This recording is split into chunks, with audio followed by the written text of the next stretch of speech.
দ্রব্যমূল্য নিয়ন্ত্রণে আনতে মাঠ প্রশাসনের কর্মকর্তাদের নির্দেশ দিয়েছেন প্রধান উপদেষ্টা ডক্টর মোহাম্মদ ইউনূস। প্রধান উপদেষ্টার কার্যালয় থেকে ভিডিও কনফারেন্সের মাধ্যমে বিভাগীয় কমিশনার এবং জেলা প্রশাসকদের বিভিন্ন নির্দেশনা দেওয়া হয়। সকালে প্রধান উপদেষ্টার কার্যালয় থেকে বিভাগীয় কমিশনার এবং জেলা প্রশাসকদের সঙ্গে ভিডিও কনফারেন্সের মাধ্যমে মতবিনিময় অনুষ্ঠানে এই কথা বলেন তিনি। প্রধান উপদেষ্টা অন্তর্বর্তী সরকারের উদ্দেশ্য এবং কার্যক্রম সফল করতে মাঠ প্রশাসনকে সক্রিয় ভূমিকা পালনের নির্দেশনা দেন। তিনি বলেন, জুলাই অভ্যুত্থানের কারণে দেশে বড় পরিবর্তনের সুযোগ সৃষ্টি হয়েছে, সেই সুযোগকে কাজে লাগাতে হবে।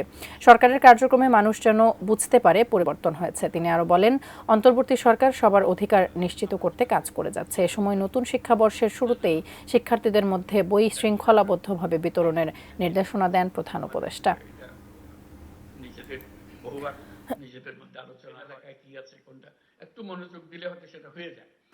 দ্রব্যমূল্য একটা বড় ইস্যু, এখান থেকে চেষ্টা হচ্ছে কিভাবে এটাকে আয়ত্তে আনা যায়। এখন আয়ত্তে আনার সুযোগ আরও বেশি সৃষ্টি হয়েছে, আগের চেয়ে অনেক বেশি সুযোগ সৃষ্টি হয়েছে। সেই সুযোগটাকে ব্যবহার করে যেতে এটা আমরা প্রতিযোগিতার মধ্যে থাকি।